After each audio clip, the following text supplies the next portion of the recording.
Soy Irene Alonso, economista, conocida como Elena Financiera. Me dedico a hablar de finanzas de manera fácil y hoy estamos en Academia CCU para hablar de este tema. Cómo manejar las finanzas en este contexto en Argentina, en los comercios, en los negocios. Así que te invito a que te quedes hasta el final porque seguramente van a haber herramientas que te van a interesar un montón. Vamos a entender lo que pasa en la economía de manera muy simple. Hay tres variables macroeconómicas que nos afectan, ¿no? La inflación, el dólar y la tasa de interés, que seguramente saben cuánto mide cada una. Esas variables son las que repercuten en lo que vayamos proyectando en las ventas, cómo nos financiamos, cuánto vamos a cobrar. Entonces, esto es fundamental para que sepamos hacia dónde va la economía. Si nosotros proyectamos y miramos nuestro negocio solamente puertas adentro, podemos equivocarnos y tomar malas decisiones. Con el contexto actual económico, lo que está eligiendo el gobierno es que el dólar fluctúe en bandas. Va a estar entre 1.000 y 1.400. No va a intervenir, no va a meterse a comprar o a vender dólares si esto no va de esos márgenes. Lo que quieren básicamente es que se mantenga bien abajo, un dólar más tranquilo, un dólar que va a estar rondando los 1.000, 1.100 pesos, 1.200 pesos. Luego de eso, lo que quieren hacer es anclar la inflación, porque como todos sabemos en Argentina, cuando hay una devaluación, aumenta el tipo de cambio, eso va a precios y nos complica mucho los bolsillos y las proyecciones económicas y a la gente no le da más los bolsillos para esta situación. De la mano con eso, otra de las cosas que pide el Fondo Monetario Internacional es que las tasas de interés sean positivas. ¿Qué quiere decir esto? Que me dé un margen después de tener en cuenta este porcentaje de inflación. Supónganse, si la inflación fue del 3, la tasa mensual tendría que ser del 4 o un poquito por encima del 3 para que haya un margen para el inversor y esté más incentivado a estar en pesos que en dólares. Con ese contexto donde un dólar va a estar tranquilo, tasas de interés a la baja y una inflación también a la baja, podemos empezar a proyectar diferentes escenarios. ¿Y qué herramientas tenemos que usar en esto? Bueno, es lo que vamos a ir viendo ahora, cómo ordenar de puertas para adentro el negocio y sabiendo que en los escenarios que voy a plantear tengo que tener en cuenta estas herramientas. ¿Cómo sé qué espera el mercado de estas herramientas? ¿Cómo puedo proyectar la inflación, y saber cuánto espera mes a mes para ver cómo inciden mis costos? Hay un informe del Banco Central donde ustedes pueden buscar relevamiento de expectativas de mercado y ahí van a ver lo que espera el mercado en cuanto a dólar, inflación y tasas de interés. Muy simple, van a ver los porcentajes que se esperan mes a mes y a cuánto va a estar el tipo de cambio o lo que el mercado espera. Entonces ahí ya tengo más o menos unos indicadores importantes. ¿Qué es lo importante que hay que tener en cuenta en estos datos macro? ¿Cuál es el que más me afecta? El tema de la inflación, ¿no? ¿Cuál es la inflación que tiene tu comercio? ¿Cuál es la inflación que tiene tu negocio? Este dato es el que vos tenés que manejar. Buenísimo con que el dato macro sea un 2, un 3, un 5, pero tengo que saber cuánto es el aumento de mis costos fijos mes a mes. Lo primero que hay que ver es dónde estamos parados en las finanzas dentro de nuestros negocios y mismo dentro de las finanzas que tenemos, sean personales o no. Costos fijos, costos variables y tener un fondo de contingencia. Podemos proyectar escenarios de estabilidad, pero si pasa algo, si dejas de vender de un momento a otro por X razón o de repente no tenés la misma demanda, ¿cómo vas a hacer para afrontar esos costos fijos? Eso lo tenés que saber y lo tenés que tener plasmado en una hoja de Excel, en un archivo, algo que vos tengas que monitorees todos los meses. Con ese dato vas a armar tu dato de inflación del comercio. ¿Cuánto va aumentando todos los meses? Entonces eso es un dato que generalmente lo tenés, pero a lo mejor no lo has podido observar en el tiempo. O lo tenés súper claro, entonces ahí puedes armar, por ejemplo, tu fondo de contingencia. ¿Qué sería un fondo de contingencia? Tener más o menos de 3 a 6 meses de costos fijos cubiertos, eso de que por cualquier cosa que no podás manejar de tus ventas o alguna cuestión exterior o una demanda o lo que sea, podás hacer frente, sacar de ese fondo de contingencia y cubrir y que tu rueda comercial siga girando. ¿Bien? Y los costos variables son los que están justamente involucrados con las ventas de los productos y servicios que vos tenés. Sí o sí lo que hay que tener en tu comercio, en tu negocio, que esto no puede faltar, es tener un flujo de caja. ¿Qué es un flujo de caja? Les dejamos un archivo donde ustedes pueden ir completando, pero a lo mejor lo tienen. Y ahí van a poner lo que les entra y lo que les sale de plata. Y no solamente la fotito de eso. Lo que tenemos que ahí tener es lo que va pasando en el futuro. Esa proyección mes a mes. Y ver realmente cómo van a estar esos flujos, si son verdes o son rojos, ¿no? Si me queda positiva, si me queda plata en la caja o no. Hay meses que te van a quedar en rojo, hay meses que te van a quedar, digamos, con saldo a favor. y mismo tener un flujo de caja diario, ¿bien? ¿Qué días se les pagan a los proveedores? ¿Qué días te entran las ventas fuertes cuando pagás, digamos? ¿En qué momentos? ¿Por qué? Porque en base a eso también decidís cuándo endeudarte, cuándo pagarle a un proveedor, que esas son cosas súper importantes. Y este flujo de fondos, tener en cuenta también diferentes escenarios. ¿Qué pasa si tu cliente principal te deja de comprar, por ejemplo? ¿Qué impacto va a tener en ese flujo de fondos? ¿A qué segmento es el que a vos te gustaría venderle para tener un flujo diario que te banque ese giro comercial de tu negocio, por ejemplo? Justamente lo que yo les muestro es un flujo de fondos que es algo que es muy fácil de armar, como un ejemplo donde van a tener un saldo inicial, y a mí me gusta que lo dividan por semanas, donde tienen las entradas del dinero, las ventas de efectivos, las ventas con tarjeta y las salidas de dinero cuando compran mercadería. Y eso le va a ir dando semana a semana cuál es la semana que más impacto tienen en esa salida de efectivo y cuáles son las que están más holgados, las que pueden tener ese dinero para ir a hacer frente a otras cosas. Que si bien parece algo muy sencillo, la mayoría de los negocios, como el día nos lleva y el trabajo nos lleva a estar mirando a otro lado, esto generalmente es lo que más dolores de cabeza nos da. Lo financiero es algo que acompaña a tu negocio real. No es de donde vos vas a sacar el dinero principal de la gestión de tu compañía. Pero en Argentina, si no manejamos las finanzas y no acompañamos con estas medidas, te quedás afuera de un montón de cosas e incluso puedes tener el problema de hasta cerrar la persiana de tu negocio por no tener en cuenta esto. Sí o sí el flujo de caja, y acá la importancia del orden financiero, y a veces más que las ventas en sí mismo, porque si vos vendés un montón, pero esa plata que te entra un tiempo muy prolongado, o sea, vendés y cobras a 3 meses, pero pagás a tus proveedores todos los días. Y te tenés que financiar para pagar a los proveedores. ¿A qué tasa se financian? ¿Cuál es el costo financiero que ustedes tienen de ese financiamiento? Si ustedes no tienen en cuenta eso, esa proyección que tienen financiera, podés vender un montón. Pero a lo mejor, como las rentabilidades pueden ser muy bajas, y más en el contexto que estamos viviendo en los últimos años en Argentina, realmente lo financiero tiene un peso muy importante en ese resultado y te termina comiendo toda la ganancia. Entonces trabajás solamente para que gire la rueda y sentís que no llegas nunca a tus objetivos comerciales o a los objetivos que vos tenías en cuanto a resultados y rentabilidades. Primero hay que evaluar la situación financiera actual, ¿bien? Registrar y controlar esos ingresos y esos egresos. Entonces, diariamente una planilla donde después semanalmente cargues todos esos datos y después vayas viendo cómo va la evolución y que también con toda esa información lo uses para ir comparando mes a mes.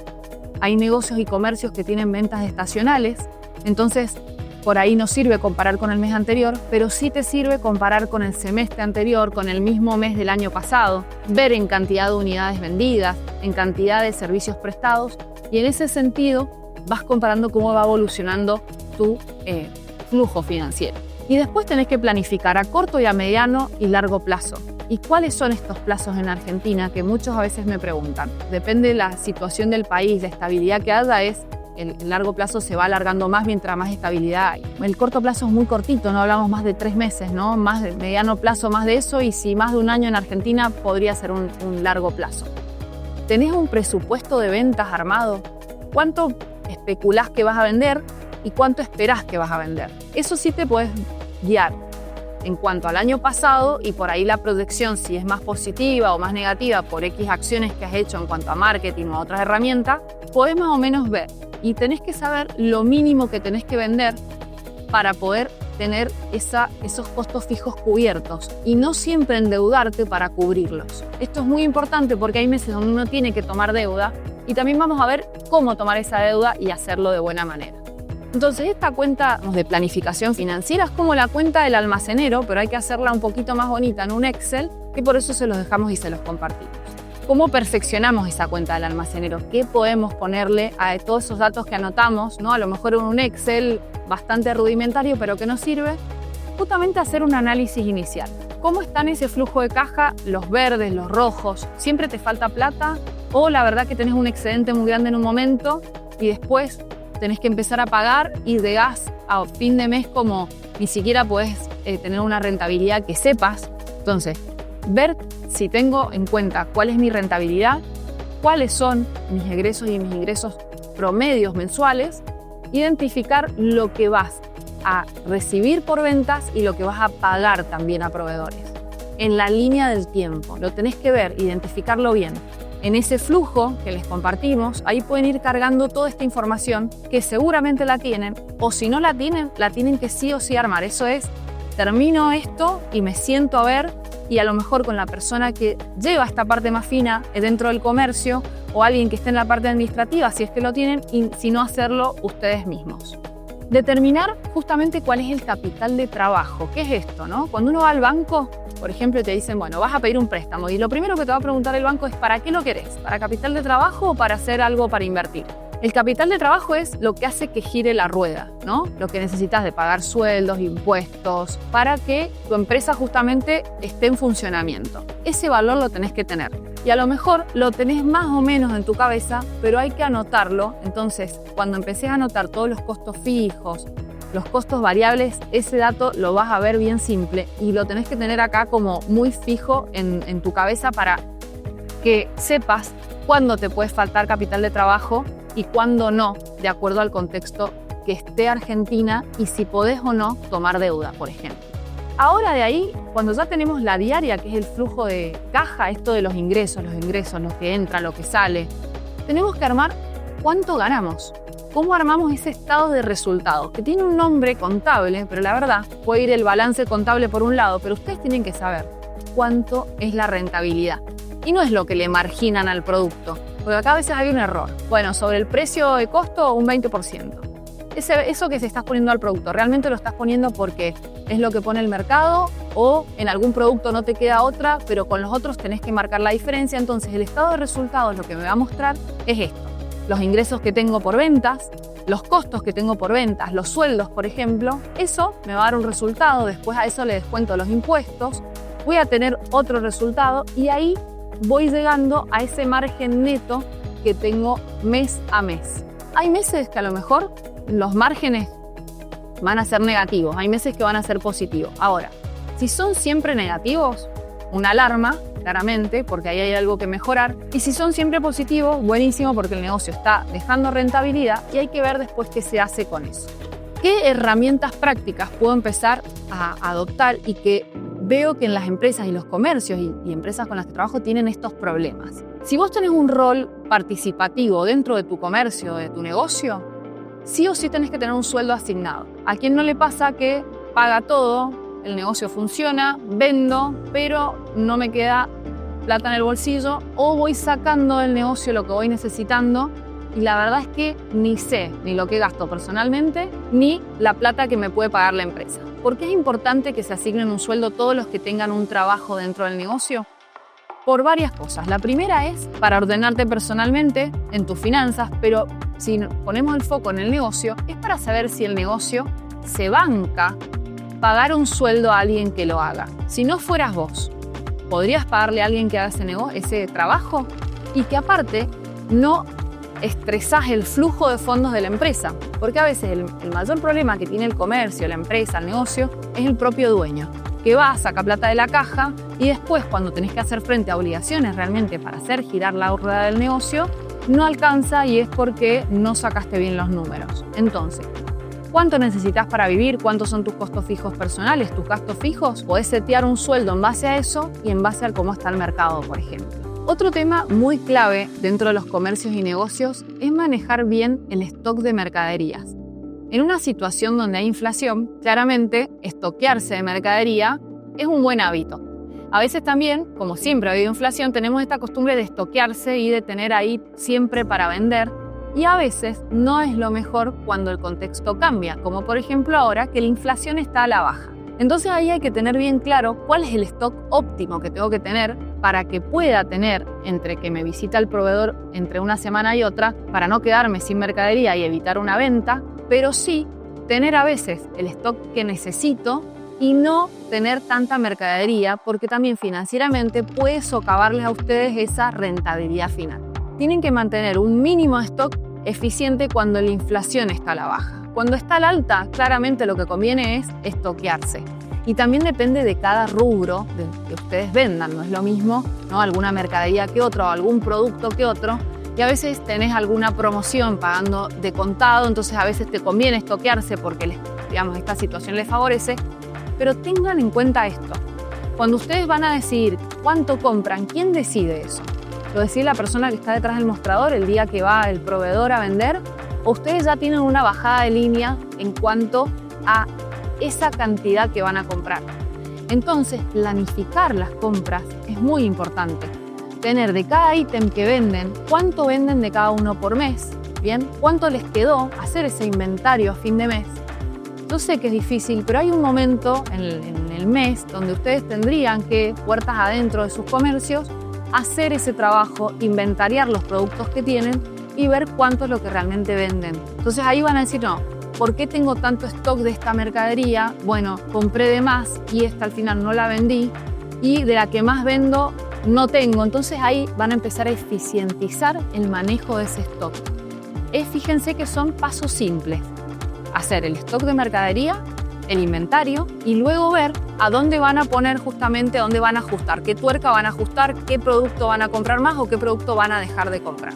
Otra cosa muy importante es ordenar los pagos. Yo sé que hay veces que los proveedores tenés que pagar tal día o ya tenés un convenio, un acuerdo, pero es importante hacerlo en algún momento de la semana. Ustedes tienen vencimientos, pueden juntar los vencimientos y que ustedes ese día o varios días a la semana si es necesario, pero tener bien en cuenta cuántos días están pagando. Porque si un proveedor les da el margen de 15 días, 20 días o un mes, ¿por qué les van a pagar a los 5 días? Hay que manejar esa plata mientras podamos pagar y ustedes tengan el efectivo ahí, pero si no, justamente calzar en las semanas los vencimientos para pagar los días correctos y no pagar antes y tampoco después y que les corten la cuenta, ¿no? Esta negociación también es buena tenerla con los proveedores, ¿no? ¿A qué plazo te puedo pagar la mercadería? Porque el proveedor es el más barato siempre para financiarse, ¿no? Es la tasa cero. O preguntar, si yo te pagara en efectivo, ¿habría un descuento por esto o no? Porque entonces ese financiamiento a 30 días no es gratis, ¿no? Cuando pagas en efectivo, si te hacen un descuento, claramente ahí hay un costo financiero oculto que tiene toda su explicación por lo que pasa en las finanzas en Argentina. Entonces acá fíjense que después del tema de cuánto me sale pagar a plazo, diferencia de pagar en efectivo, surge lo que hoy está pasando con toda la parte digital de cuánto les sale cobrar. Cuando hablo con los comercios, cuando consulto esto, hay algo me dicen alrededor de este porcentaje. La verdad es que no lo tengo claro porque la tarjeta, no controlan los cupones de tarjeta, no controlan cuánto les cobran después de las billeteras virtuales. Entonces, hoy hay varios mecanismos. Tenés las comisiones de las billeteras virtuales, que no son gratis los cobros por ahí, las comisiones y los gastos de las tarjetas de crédito, por ejemplo, y la facturación en este sentido, ¿bien? ¿Qué es lo que se factura? ¿Cuál es el costo de la facturación de esto? Que en realidad ahí tienen un ingreso que es el mismo a lo mejor y el mismo precio, claramente por cobrar en efectivo, con tarjeta o una billetera virtual, en la mayoría de los casos hoy pasa eso, pero el costo financiero que tienen en uno es muy diferente al otro. Entonces, en promedio, tienen que saber cuál es el costo que tienen y mensualmente. Entonces, lo que hacen es sumar las comisiones que tienen por todos estos medios de cobro y saber que de la venta total hay un porcentaje que se va por estos costos y comisiones. Las tarjetas de débito, por ejemplo, las billeteras virtuales, están entre el 1,5 al 3,5 más IVA. Los bancos te cobran menos del 1% más IVA. Esto está regulado por el Banco Central. Y los promedios de comisiones para tarjetas de crédito van de 3,5 a 6,5 más IVA, dependiendo del tiempo de acreditación que tengan. Y los bancos alrededor de 1,8% más IVA. O sea que en promedio no tenemos menos del 3% en comisiones.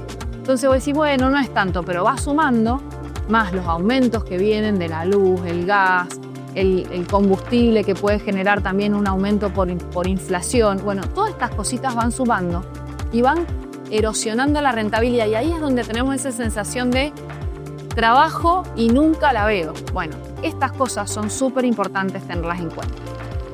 Si vamos repasando, tenemos primero los sueldos que tenemos que tener para los que intervenimos en el comercio, el stock de mercadería óptimo que tenemos que tener de cada producto, Después, el tema de los pagos. ¿Cómo pagamos? ¿Estamos pagando los vencimientos antes? ¿Tenemos problemas con eso? ¿Cuánto nos sale cobrar este último que vimos? ¿Bien? ¿Qué comisiones tengo? Y el quinto, y no menos importante, es saber marginar el producto. ¿Cómo le marco al producto de lo que me sale? ¿Cómo tengo que saber el porcentaje que le tengo que agregar para ganar bien? Entonces acá hay varias cosas a tener en cuenta. El costo de reposición, la rentabilidad, luego de pagar los costos fijos y variables, no perder de vista que tengo que ser competitivo con el mercado. Para ser rentable tengo que sumarle el 30%, pero el vecino o el comercio de una cuadra lo vende 20% más barato. Bueno, ahí no tengo mucha chance. Y que sea sostenible en el tiempo, que no esté cambiando los precios todo el tiempo. Por eso también, sin de ser de las finanzas, pero pierde un poco de credibilidad. Y si bien estamos en un país donde nos aumentan todo el tiempo los precios, es mejor tener un precio que sea sostenible en el tiempo y que yo pueda ir manteniéndolo con la estrategia que tengo financiera. El consejo 6 es manejar bien el dinero, porque acá hay una cuestión que es muy importante en las finanzas. ¿Qué hacen con la plata que les queda en la cuenta? ¿Hacen un fondo común de inversión? ¿Lo dejan ahí porque al otro día tienen que pagar? ¿La billetera virtual les paga una rentabilidad y no ven si hay otras opciones mejores? Y también otra cosa en el manejo de las finanzas es cómo se endeudan, qué tasa les pagan a los que les prestan plata, básicamente. Hoy, claramente, si nos metemos a la parte de inversiones, ¿qué voy a invertir en mi comercio? Bueno, ustedes invierten cuando hacen un fondo común de inversión, cuando ponen la plata en la billetera virtual. ¿Cuál es la mirada por ahí correcta o que podría ser importante incorporar en esta gestión financiera? Es el hecho de saber que lo que yo genere de rentabilidad por el buen manejo del dinero me va a ayudar a bajar todos estos costos, comisiones que tengo financieras. Entonces, la idea de saber invertir bien el dinero en un comercio sin arriesgar claramente el capital que yo pongo, porque no nos vamos a ir a comprar una acción o algo que tenga muchísima volatilidad, sino que vamos a hacer algo que me cuide la plata, pero dentro de las opciones disponibles tengo que elegir la mejor. Claramente acá, una de las opciones que más usamos en Argentina y que conocemos hace muchos años es el plazo fijo, pero en los comercios, cuando tengo que sacar la plata, esta queda fuera y empiezo a usar los fondos comunes de inversión. Está la plata en el banco, elijo el fondo común, ese que se rescata en el día y que me paga unos puntos menos que el plazo fijo, pero sé que hago clic y vuelve la plata. Por lo menos la plata está trabajando todo el tiempo ahí. ¿Y por qué digo anteriormente en este consejo de ordenate los días de pago? Porque si vos podés invertirla a la plata, rescatás la plata, la sacás del fondo el día que tenés que hacer el pago. Y por más de que te deje tranquilo verla en la cuenta todo el tiempo, te estás perdiendo de ganar intereses y así de bajar el costo financiero total que vos tenés en tu negocio o comercio. Entonces, esa es la mirada. Acá no les vengo a decir que con las inversiones vamos a hacer el negocio de ustedes, sino todo lo contrario. Es respaldar su economía real, su venta real, con algunos consejos que les ayuden justamente a tener un flujo de fondos más tranquilo y a tomar decisiones más informadas. Una herramienta que yo uso un montón, que es una página que ustedes entran y ven a cuánto están todos los fondos, las cuentas remuneradas, las billeteras virtuales, se llama comparartasas.ar. Ustedes se meten ahí y ven el ranking. Están todos los bancos, eso no hay ninguna cuestión rara, nadie pone publicidad ahí, sino que ustedes entran y ven el ranking de los fondos, de las billeteras, de las cuentas remuneradas, de los plazos fijos, incluso dónde conviene comprar dólares, el precio más barato. Entonces, son herramientas que no tengo que estar preguntándole a alguien, sino que me meto, me fijo y ahí por lo menos sé si lo dejo en una billetera o en otra, o lo dejo en un banco o en otro. Si vamos al inicio de la charla, hablamos de que teníamos que tener bien claro el costo fijo, ¿bien? El costo variable y tener un fondo de contingencia, que es este fondo de reservas por si pasa algo que me genera que mi negocio no funcione bien, no venda bien y tenga que poner plata, que pueda tener ese dinero disponible para hacer frente a esa situación. El fondo de contingencia no tiene que estar guardado abajo del colchón o en una caja de seguridad o en dólares ahí porque estoy perdiendo dinero. Lo que tengo que hacer es tenerlo invertido. Opciones para esas inversiones son las que les mencionaba antes. Las empresas tienen la particularidad de que ese fondo de inversión y las inversiones que hagan tienen que ser conservadoras, porque es para que justamente la empresa funcione y no puede tener tanta variación en el patrimonio que yo pongo. Si tienen un fondo de emergencia de 1 millón de pesos y ponen en una inversión que es muy arriesgada, ustedes se están exponiendo a que si de repente necesitan usarlo, el día que lo tengan que sacar, si la inversión bajó mucho, tengan menos plata y se agarren la cabeza y digan, lo hubiera dejado abajo del colchón o en pesos guardado en una bolsa y me hubiera rendido mejor. Eso es lo que hay que tratar de evitar. Hacer un fondo común de inversión, por ahí alguno que no sea rescate en el momento, o sea, que no es que saque la plata en el momento, pero sí a 24 horas y que está después de estos que hacen todos los días. Entonces les pagan unos puntitos menos o igual que el plazo fijo, pero lo pueden tener siempre invertido y es líquido, o sea, lo sacan cuando ustedes quieran. Otra cosa que hay que tener en cuenta en la parte de financiamiento es algo que sí o sí tienen que tener, porque van a tener beneficios en cuanto a tasa de interés y también impuestos, que es el certificado PYME. Si no lo tienen, buscan en internet certificado PYME, cómo gestionarlo, hablan con su contador y empiecen ya a hacerlo. Claramente van a tener que ordenar algunas cuestiones tributarias, pero les van a generar muchísimos más beneficios en esto. Otra cosa es evitar por todos los modos los créditos de las billeteras virtuales y de las financieras. Y estas compras que pagás por día ni hablar. ¿En dónde me conviene endeudarme? Todo lo que sean. Hago un relevamiento, lo que sean los bancos, depende para qué es lo que quiero, si es capital de trabajo, para que esto gire, ¿no? Es decir, bueno, necesito pagar los sueldos y voy a cobrar recién la semana que viene unas ventas. ¿Cuál es el costo que me cobra el banco por un préstamo de corto plazo? Y tratar de evitar el descubierto bancario, por ejemplo, que también es alto el costo. Y lo importante acá que te habilita a trabajar con un certificado PYME es trabajar con una sociedad de garantía recíproca. ¿Bien? ¿Esto qué es? Tiene un nombre raro, pero es tan simple como una empresa que te va a dar el sello como si fueras una gran empresa, ¿no? Pasás a ser como una empresa de primera línea si vas a un banco a pedir plata, si vas incluso a descontar un cheque en la bolsa o mismo en el banco. Te califican, ven tus números, que podés ser responsable inscrito, monotributista, tener una sociedad como excluyentes que tengan el certificado PYME, sí o sí. Entonces vas, te presentás, te hacen un análisis y te pueden pedir una contragarantía. Por ejemplo, una propiedad que pongas en garantía o alguna prenda sobre algo, depende cuál es la estructura. Pero cuando vos quieras financiarte, podés hacer un cheque a medida tuyo y tener la plata rápido a un costo financiero que es mucho más bajo que una financiera que no está regulada, que una billetera virtual o incluso que el descubierto bancario. Así que esto sí o sí a tenerlo en cuenta. En todo este curso lo que hemos visto es herramientas prácticas para entender, primero, dónde estamos parados, dónde está parado tu negocio. ¿Cuál es el flujo de fondos? Verlo diario, semanal y mensual y empezar a analizar cómo se va comportando en el tiempo. Entonces ahí entra la proyección del flujo de fondos. ¿Cuánto vamos a gastar? ¿Cuánto nos puede llegar a ingresar? Y tener diferentes escenarios. Y ya les expliqué al principio qué es lo que pueden tener en cuenta en cuanto a tasas de interés, en cuanto al dólar, en cuanto a la inflación. Después de esto es adaptar herramientas y hábitos que nos ayuden a mantener sólidas las finanzas y que lo financiero no nos perjudique en lo económico. Recordá que las finanzas van a acompañar lo que vos hagas en tu negocio real. Podés vender muy bien, pero si no sabes colocar bien el dinero, que te queda por pocos días, si no sabes cómo endeudarte por ese periodo de tiempo, eso te puede hacer que tu negocio se funda y que tengas que bajar la persiana del negocio. Así que, gracias por la atención. Acá los invitamos a que estén atentos a próximas novedades porque seguramente este curso sigue y vas a tener un montón para aprender.